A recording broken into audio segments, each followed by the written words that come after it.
Hey, welcome to Jetlagged, the podcast all about TCKs and what it's like to grow up overseas. I'm your host, Noah, and today I'm joined by guests Elizabeth and Calvin. Thanks for joining us as we discuss today's episode. Russia. Would you all like to introduce yourselves? Hi, I'm Elizabeth, but I'm not the normal Elizabeth who's normally on this podcast.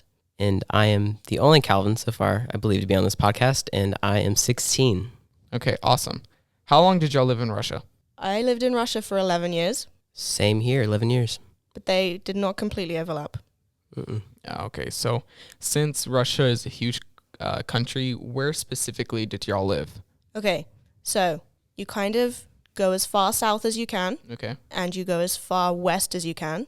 Calvin, did you live in the same place? Or Yeah, I lived in the same region. Okay, cool. Yeah, it's still a massive region. It still takes like 24 hours to drive from one end to the other. Oh, wow. Good, wow. But we lived like 5 hours away from each other, I think. That's cool. So what was school like for y'all? I moved to Russia when I was 5, and I started going to Детский сад, or kindergarten, and I went there for 2 years, and Детский сад is quite weird. It had quite a lot of random snacks and a compulsory 2-hour nap time, which I hated, but my parents got me permission to read a book during that time, which was great.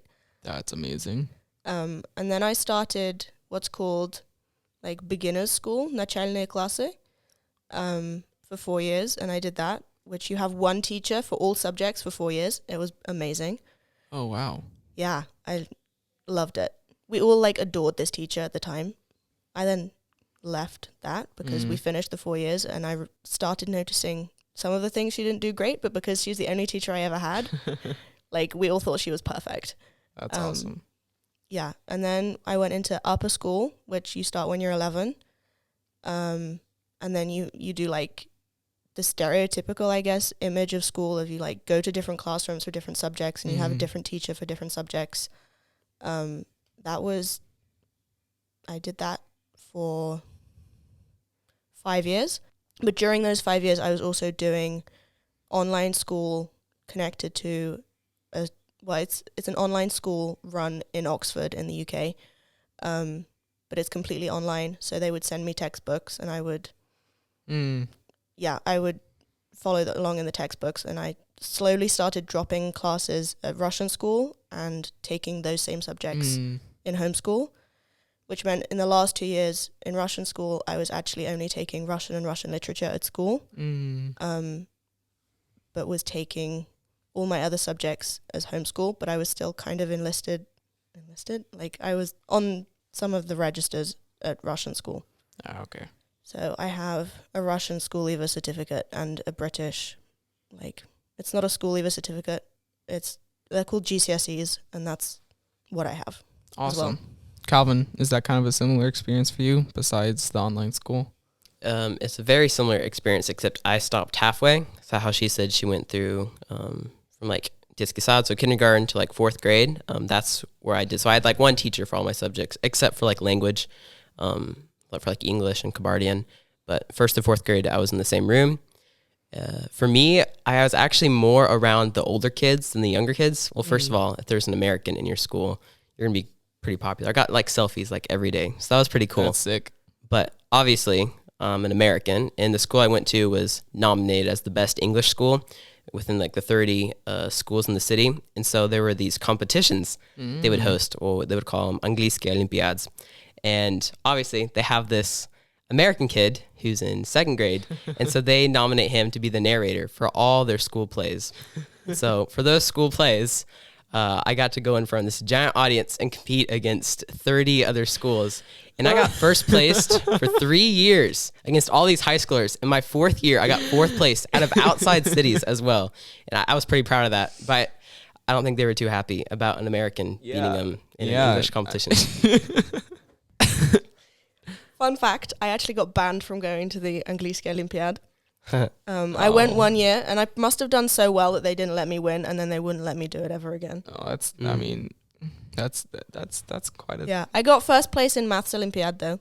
That was pretty cool when I was 8. What are some common misconceptions about the area or region that y'all lived in? Okay, so the biggest misconception about the area we were in is that it's Russian. And I know this is a podcast about Russia at the moment, but the culture there is not Russian culture. It's part of a region that Russians are actually a vast minority. Interesting. And most of the people groups, particularly higher up into the mountains, actually, like, they are very proud of not being Russians. It's not so much that they have a strong dislike for Russians. Some of them do, but that's, like, a different topic.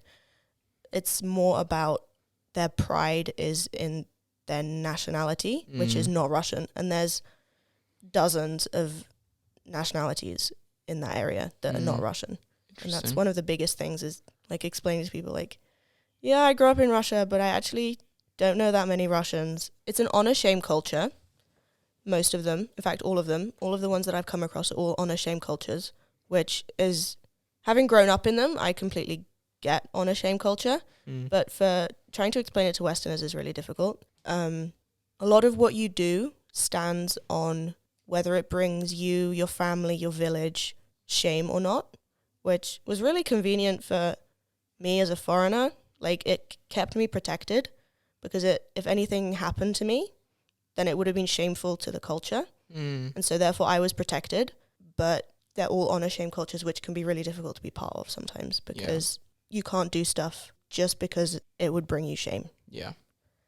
It's a lot similar to how China was. Yeah, like I couldn't wear tops with like straps on the shoulders. I always had to have sleeves because showing your shoulders is shameful. And there's literally not a lot of reason. I mean, there is reason, like humility and stuff, but it was so shameful to wear straps. Interesting. And the same went for shorts as well. Like I wore shorts one time and I could hear people mumbling about me as I walked past them. And they would be like, oh, like one of the most used words that I remember growing up around was acceptable. And if I said, oh, we could do this, people would be like, oh no, that's not acceptable in our culture. Interesting. So you learn what's acceptable and what isn't. So were there any things that were really hard because it was accepted in your culture and wasn't in theirs? Yeah, I don't really know because, I'm from the UK. I don't know much about UK culture. I didn't grow up there. Everything I know about the UK is from having learnt about it in the last 2 years when I lived there after leaving Russia. Okay. Calvin? So my home country, well, my passport country is the United States. And one thing I've noticed when being around that culture is Americans that are just very loud. And you know they're American when you pass them on the streets. And that was something that was taught when we were in Russia was we got a lot of attention. And so for one, we wanted to be kind of quiet. And for two, for like public transport there, you kind of had to be very quiet. And you kind of you got shushed if you like talked too loudly on the bus. And so that was something just in my household, we're super loud. And so having to go out on the transport and all that stuff, that was something I had to get used to a little bit. That was not something my family ever dealt with because we're discovering that actually all 4 people in my family are actually quite introverted. And also Brits, I think stereotypically aren't as loud as Americans. I don't know. Yeah. I don't know if I'm allowed to say that. But yeah, I always used to scowl at my brother if he was like singing in the streets because I would be like, that's just weird. What are you doing? Yeah. Since it's kind of like a different culture, I would assume that aside from Russian, there's other languages. So what is kind of like the language like of Russian as well as the other languages in that region? Russian was the main language you'd hear around the city, but within there'd be lots of villages on the outside. And so in school, you had multiple languages. You were required to learn English. There were like 3 main languages throughout the city. Yeah, so where I was in the mountains, some of the dialect is different. Harder in terms of how it sounds, not in terms of how difficult it is to learn, but the sounds are much harder.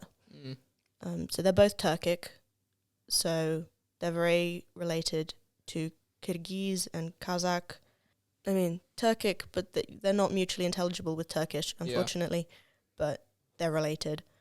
Okay, Russian is Slavic. Cyrillic is the alphabet. Okay. When I've spoken it around my British friends, they all think I sound really angry and they think Russian sounds really aggressive. To me, it just sounds normal. Yeah, that makes sense. But I've been told it sounds angry.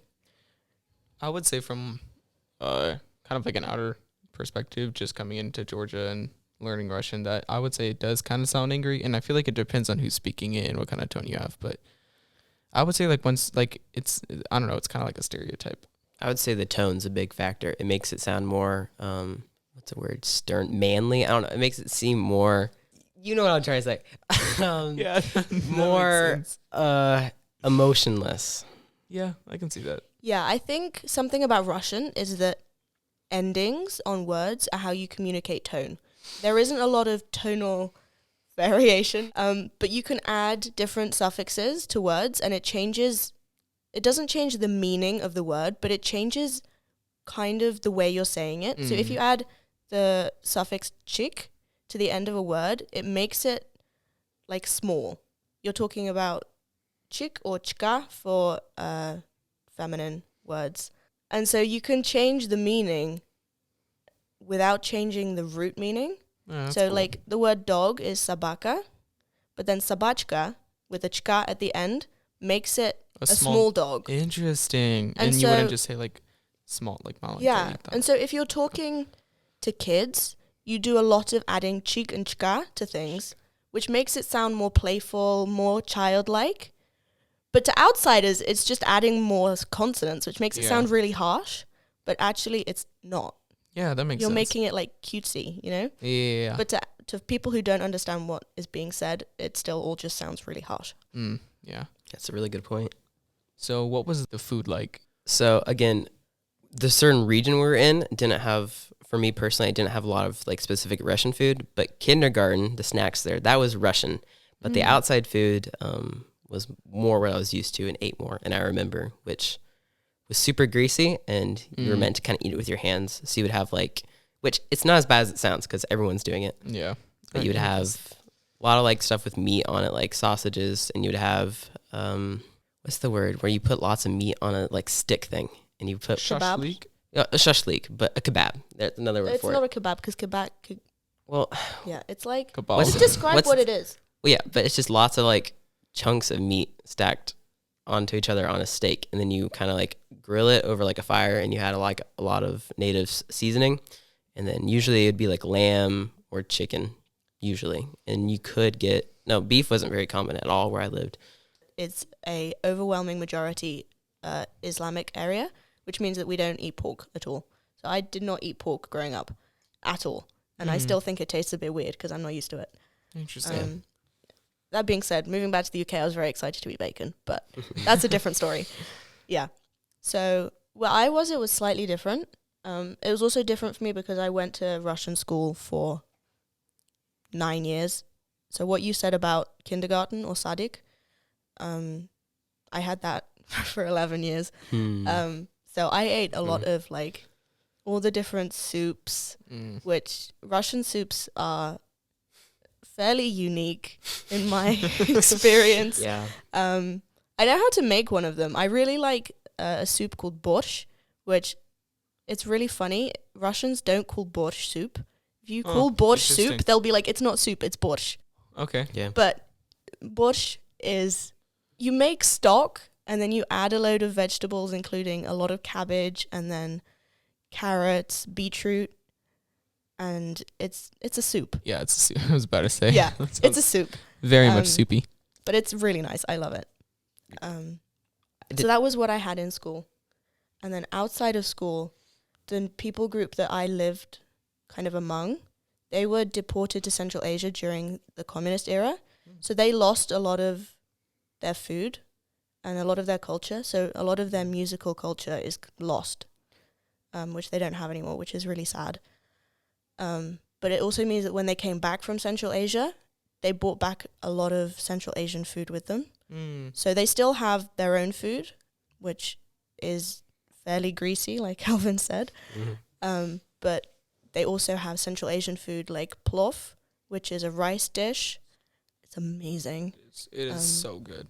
And manti, but also khichune. I can't believe you didn't mention khichune. Listen, yeah, I wanted to. It's so good. Want to explain what that is? Yeah, so khichune are the North Caucasus, specifically Turkic areas.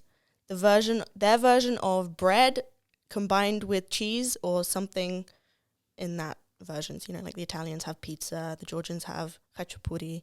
Mm-hmm. We have khachine, and it's bread dough that you roll out into a circle, put the filling in a bowl in the middle, make a ball around it with the dough, and then roll it out, and you end up with this, like, the size of a plate, and it has bread dough on either side, and then a filling in the middle, and the filling can be potato and cheese, cottage cheese,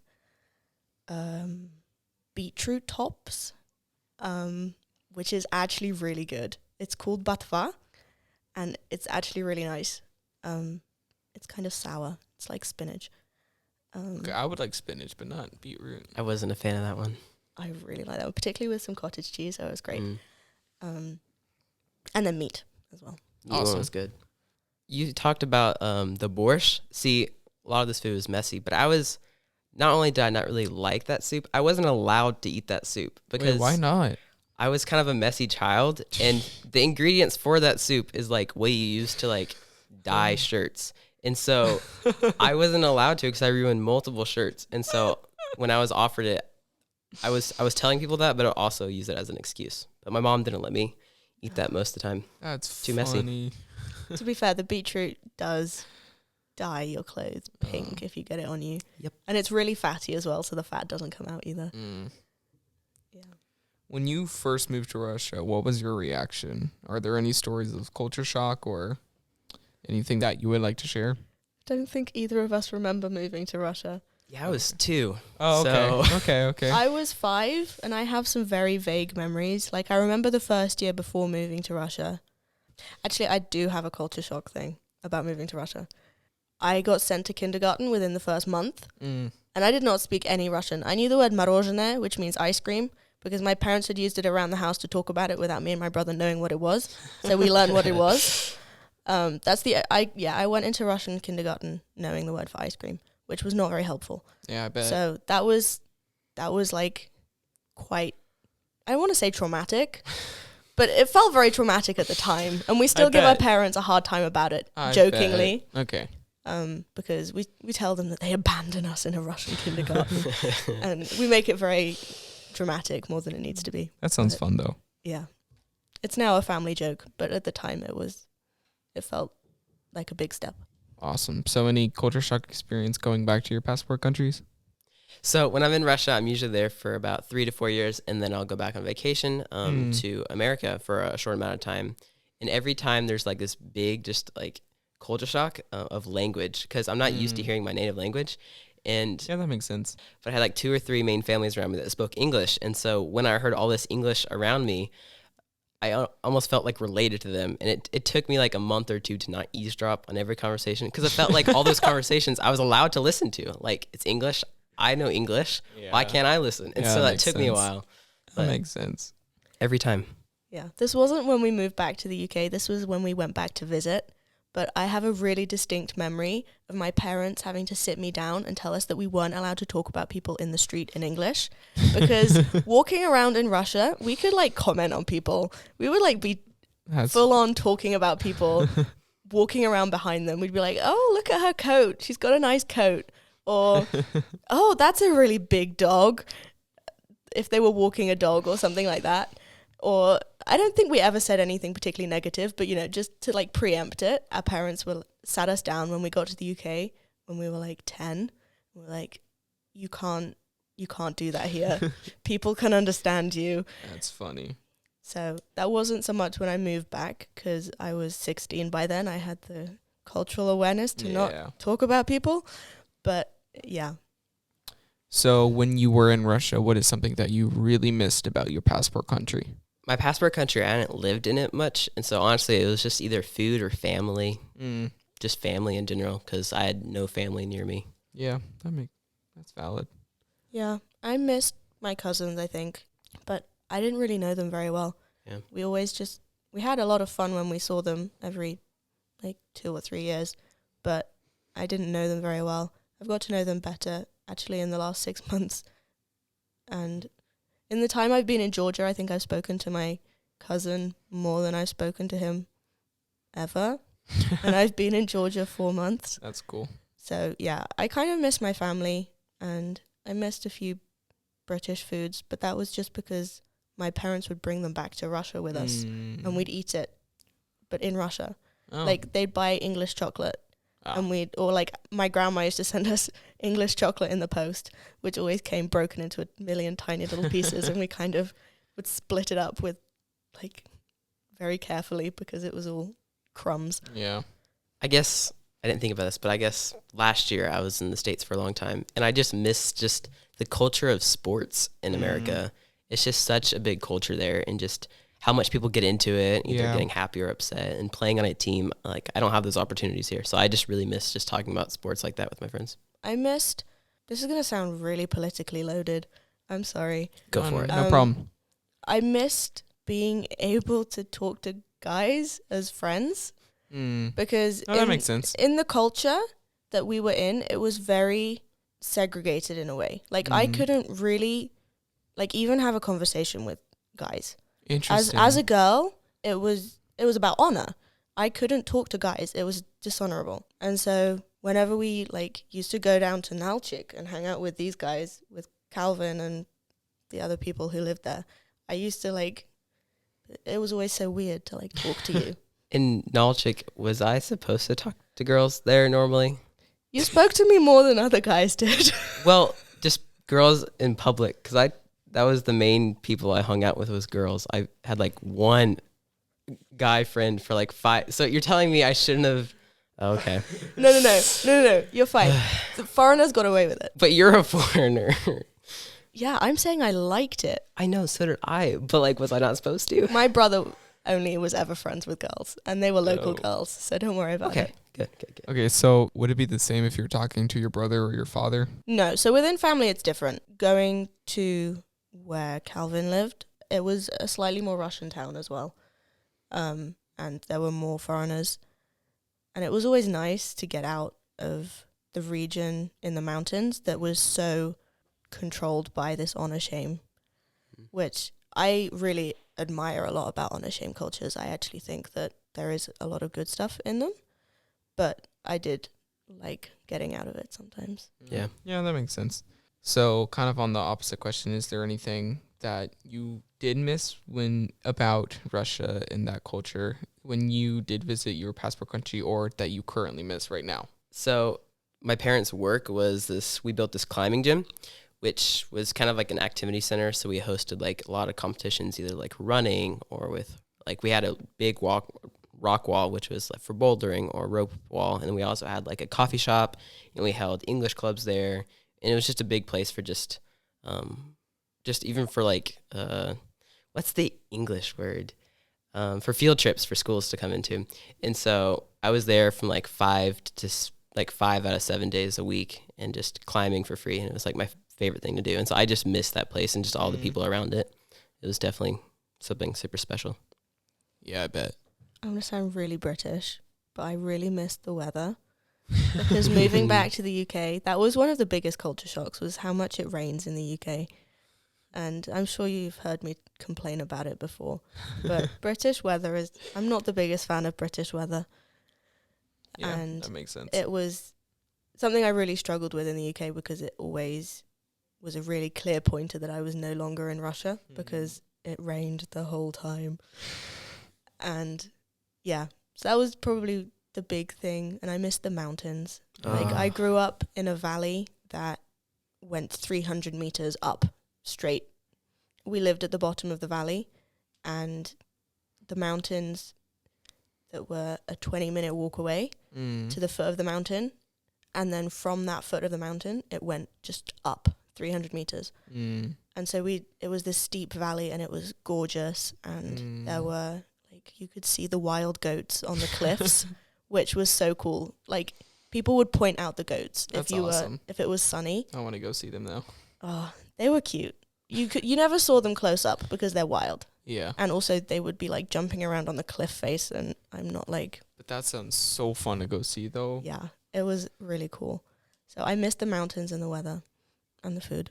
They claim a lot of things, but they claim to have one of like the fanciest and nicest parks and like in kind of that area of the mountains. Mm. And so it was just usually very empty, which a lot of people went there, but there wasn't as many cars around the roads in the city. The city was only about 300,000 population.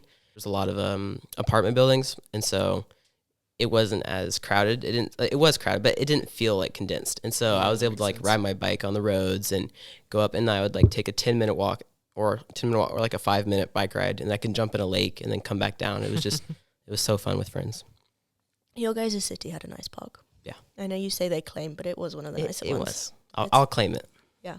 Is there anything about Russia or that specific area in Russia that someone wouldn't know from a tourist video or of what someone would say online? I think it's very underrepresented online. It's portrayed as being part of Russia, and it's so culturally different from Russia. Mm. And a lot of the stuff for tourists is visited primarily by Russians, which means when you go to the tourist places, you're surrounded by Russians, and it feels very Russian. And so all of the minority people groups who are actually a majority in their area are very much not even thought about. Like, my town was on the main road to one of the biggest ski resorts in the area. Mm. And so we used to have tourists traveling through our main road the whole time to get up there. But if you asked any of the Russians when you got to the ski resort if they'd noticed any of the towns they drove through, like, they had no idea that those towns were not Russian towns. Mm. Even though, like, they had a Interesting. mosque, you know? Like, massive mosques next to the side of the road. People just didn't notice that they were not Russian, Interesting. which I think is probably one of the biggest things.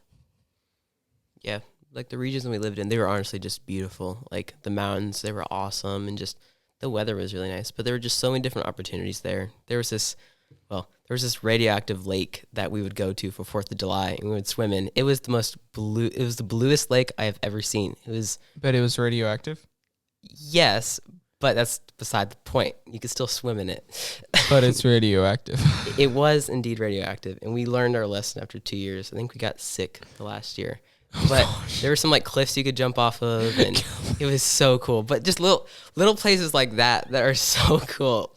And it's just an opportunity, you know? You don't get to swim in a radioactive lake like anywhere else like that. I wouldn't want to. Yeah, that's generally considered bad for your health. I still have the that's picture. That's still cool. That's a cool experience, though. I used to swim in lakes. They weren't radioactive. I haven't heard of this radioactive lake. This is news to me. Yeah. You need to show it to me on a map afterwards. But yeah, we used to drive up into the mountains and swim in lakes, and it was always freezing. Yeah. My mum always refused to get in, or my dad would like spend the 3 days before going trying to convince her to get in, and she would get in and she'd stay in for like 2 minutes, and then she'd like sulk at us for the rest of the day for making her get in and be cold. That's funny. But I was so into getting in cold water. It was like, it gave me such a rush as a kid. I think I don't enjoy it as much anymore. Yeah. But yeah, I swam in a lake that you could see the glacier that the lake came from. My mum made us get out of that one very quickly, which I think retrospectively was a good thing. Yeah. No. You wouldn't want to get like frostbite or anything. Yeah, we would have gotten ill quickly. Okay, I think I've got it. Awesome. Спасибо, что прослушали этот выпуск подкаста Jetlagged. Если у вас есть какие-либо вопросы или предложения относительно будущих выпусков, которые вы хотите отправить, отправляйте их по имейлу jetlaggedpodcasts@gmail.com. Еще раз, это jetlaggedpodcasts@gmail.com, как кошка на английском. Спасибо за внимание. Надеюсь увидеть вас в следующий раз. Thanks for listening to this week's episode of Jetlagged. We really appreciate y'all listening to our episodes and our podcast. If you would like to reach us, contact us, suggest any episodes or any questions that you might have for us to answer on an episode, you can reach us at jetlagged.podcasts@gmail.com. And again, that is jetlaggedpodcasts@gmail.com. Cats as in your house cat. Yeah, thanks for listening, and we hope to see you next time.